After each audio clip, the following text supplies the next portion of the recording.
Yang boleh menghalangi saya itu bukan orang, tapi negara tuh. Oke, Pemerintah yang dungu atau Rocky yang dungu? Coba waktu saya bilang begini, Presiden tidak paham Pancasila itu. Lalu saya dilaporkan ke polisi. Artinya keliru kalau mengatakan bahwa presiden atau wakil presiden tidak memahami Pancasila.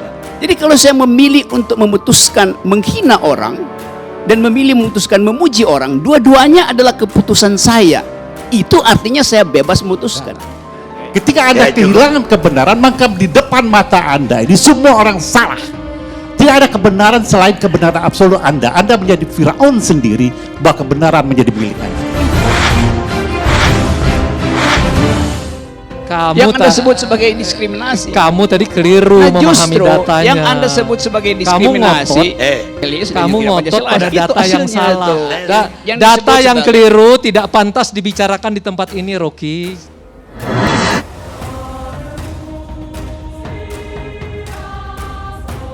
Adalah Rocky Gerung, seseorang yang mengklaim diri sebagai filosof, akademisi, pengamat politik, sekaligus peneliti dan entah predikat apa lagi.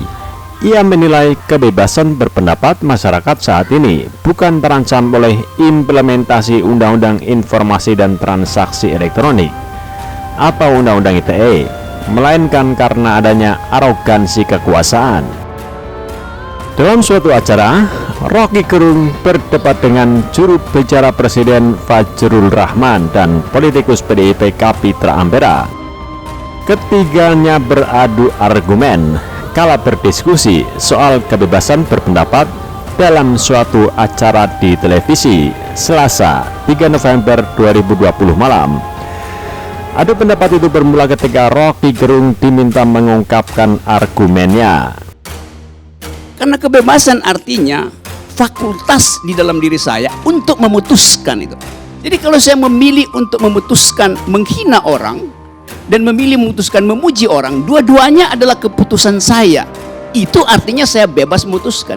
Kalau dibilang Anda tidak boleh menghina orang, maka saya hanya diwajibkan untuk memuji orang. Artinya saya nggak punya kebebasan. Ia lantas mencontohkan bentuk kebebasan itu dengan menyentil Fajrul Rahman.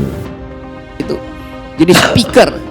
Saudara Fajrul Rahman dia nggak punya kebebasan karena dia mengikatkan diri pada istana, maka dia cuma boleh menjadi juru bicara. Dia nggak boleh di luar yang dia pikirkan, nggak boleh. Kecuali dia berhenti itu akibatnya. Kalau kebebasan itu mencari suaka pada kekuasaan, maka dia akan didikte oleh kekuasaan itu.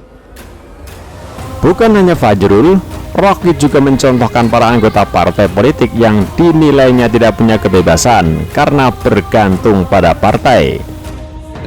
Demikian juga kalau Anda anggota partai politik, Anda punya pikiran lain, kalau fraksinya bilang stop, ya stop itu. Yang boleh menghalangi saya itu bukan orang, tapi negara tuh. Di situ masuk konsep liberty.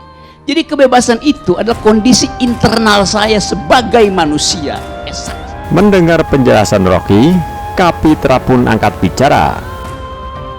Pemerintah yang dungu atau Rocky yang dungu? Coba waktu saya bilang begini, Presiden tidak paham Pancasila. Lalu saya dilaporkan ke polisi itu. Loh, itu keputusan saya untuk mendeskripsikan pengetahuan Presiden itu. Kalau saya bilang Presiden paham Pancasila, saya pasti dipuji. Padahal dua-duanya adalah deskripsi, bukan evaluasi. Kapitra lantas menjawab singkat. Gini, kan itu ajaib kan? Saya susah menangkap Ya karena itu jadi. Dia menyebut Rocky justru memaksakan orang masuk dan memahami pikirannya.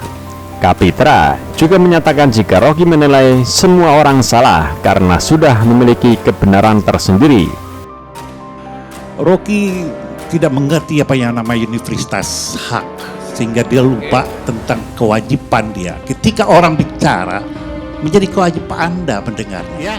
Nah, Anda bicara kebebasan, tapi Anda sebenarnya sedang mengeksplorasi kedunguan Anda sendiri, karena dengan keliaran-keliaran berpikir, dengan loncatan-loncatan yang justru tidak sistematis. Dia menyebut Rocky justru memaksakan orang masuk dan memahami pikirannya. Kapitra juga menyatakan jika Rocky menilai semua orang salah karena sudah memiliki kebenaran tersendiri. Anda ingin memaksakan orang masuk ke dalam pikiran Anda dan orang ingin menjadi Anda. Itu yang tidak bebas sebenarnya. Itu yang menamai memonopoli kebenaran. Sementara ketika Anda punya hak, maka kita punya kewajiban menghargai pendapat Anda. Anda tidak dapat menghargai pendapat orang. Itulah Anda tidak mengenal universitas kebenaran. Ketika Anda kehilangan kebenaran, maka di depan mata Anda ini semua orang salah. Tidak ada kebenaran selain kebenaran absolut Anda. Anda menjadi Firaun sendiri, bahwa kebenaran menjadi milik Anda. Itu. Pernyataan Kapitra itu lantas menuai perdebatan di antara keduanya. Di tengah perdebatan itu, Fajrul kemudian angkat bicara. Ia mencontohkan soal orang yang berteriak kebakaran di dalam sebuah gedung sebagai sebuah bentuk kebebasan. Saya pernah ada membaca satu buku menarik tentang kebebasan. Dia mengatakan kalau misalnya ada satu orang atau Rocky lah tiba-tiba di sini berteriak, entah di dalam bioskop atau di ruangan ini, kebakaran misalnya seperti itu ya. Akhirnya orang berlarian dalam satu konser atau dalam satu bioskop. Nah itu pengen tahu juga, itu kebebasan atau liberty? Itu kedunguan. Karena bukan itu konsep kebebasan, itu kedunguan Anda tuh. Ini yang terjadi, Rocky. Jadi adalah upaya untuk seolah-olah ini kan yang terjadi secara umum di dalam publik. Seolah-olah mereka mengatakan ini yang kita perbincangkan sekarang realitanya adalah orang seakan-akan mengatakan bahwa saya boleh memperlakukan apa saja. Misalnya kalau saya berdemo, saya boleh merusak fasilitas umum. Nah, itu, misalnya. Lalu kemudian kalau saya berada dimanapun, saya boleh berteriak. Misalnya ada kebakaran atau apa, sehingga ada orang yang meninggal di sana. Nah itu pernyataan. Kemudian yang kedua, kalau tidak ada kebebasan, tidak ada tanggung jawab. Itu pasti.